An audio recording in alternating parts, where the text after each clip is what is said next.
Bonjour à toutes et à tous. Plusieurs d'entre vous m'ont demandé comment se désinfecter les mains avec des huiles essentielles quand on ne trouve plus de gel hydroalcoolique ou qu'on ne peut plus se laver les mains. Faire quelque chose plutôt que rien. En effet, certaines huiles essentielles ont des propriétés anti-infectieuses. Petit rappel, la propriété anti-infectieuse regroupe les propriétés antibactériennes, antivirales, antifongiques, antiparasitaires, en gros contre tout organisme pathogène qui peut créer une infection. Par contre, certaines de ces huiles sont très délicates d'emploi compte tenu des contre-indications et des précautions d'emploi qu'elles engendrent. On va donc voir ce qu'on peut faire avec des huiles plus sûres d'emploi.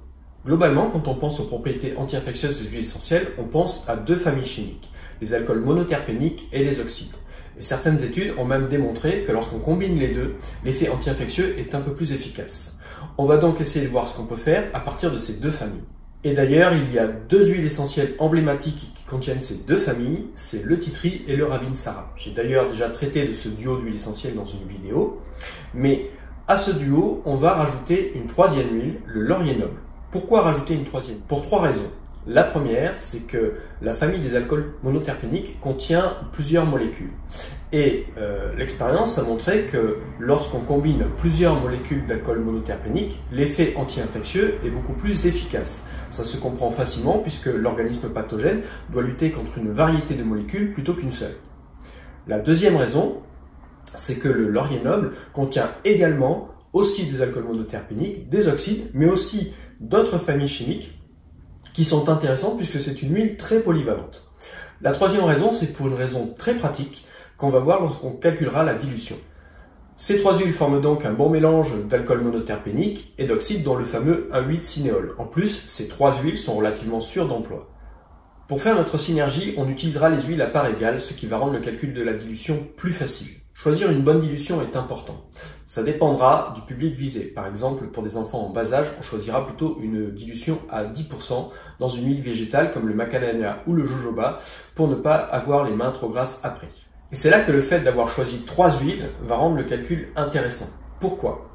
La majorité des huiles essentielles sont vendues avec des comptes-gouttes qui sont dimensionnés pour délivrer 30 gouttes pour faire 1 millilitre. C'est en général le cas, mais ce n'est pas toujours vrai. Pour ça, je vous encourage à regarder ma vidéo sur la taille des gouttes. Mais aujourd'hui, on va faire l'hypothèse que les huiles qu'on utilise délivrent 30 gouttes au millilitre. Donc si je veux faire une dilution à 10% dans une fiole à 10 ml, ça veut dire que je dois mettre 1 ml d'huile essentielle et le reste d'huile végétale. 1 ml d'huile essentielle, c'est-à-dire 30 gouttes. Et comme j'ai 3 huiles essentielles à mettre à part égale, 30 gouttes fait 10 gouttes de chaque. Donc pour 10% de dilution, 10 gouttes de chaque. Vous voyez l'intérêt, si je veux une dilution à 20%, je mets 20 gouttes de chaque. Si je veux une dilution à 50%, je mets 50 gouttes de chaque.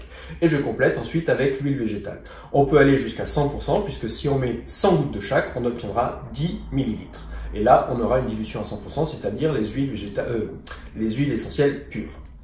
En gros, on choisit une dilution entre 10% et 100%, 10% pour les jeunes enfants et les personnes fragiles, 100% pour les adultes en bonne santé réagissant bien aux huiles essentielles. Entre les deux, on adapte la dilution à l'état de santé de la personne et à l'utilisation. Car même si on est en bonne santé, on peut avoir un intérêt à diluer. Si par exemple, on compte utiliser le mélange beaucoup de fois dans la journée, on aura plutôt intérêt à le diluer. Par exemple, si on prend le mélange pur comme référence, si on met 2-3 gouttes de ce mélange 4 à 5 fois par jour, ça va. Par contre, si on compte l'utiliser une dizaine de fois, il vaut mieux faire une dilution à 50%. On aura moins d'huile essentielle à chaque application, mais par contre, on en aura plus souvent. Donc une fois qu'on a fait notre mélange, à la dilution souhaitée, l'utilisation est très simple. On met 2-3 gouttes dans les mains, on se frotte les mains et évidemment, on fait attention à ne pas se frotter les yeux juste après. Voilà en gros ce qu'on peut faire avec les huiles essentielles quand on ne trouve plus de gel hydroalcoolique et qu'on n'a pas la possibilité de se laver les mains. À bientôt!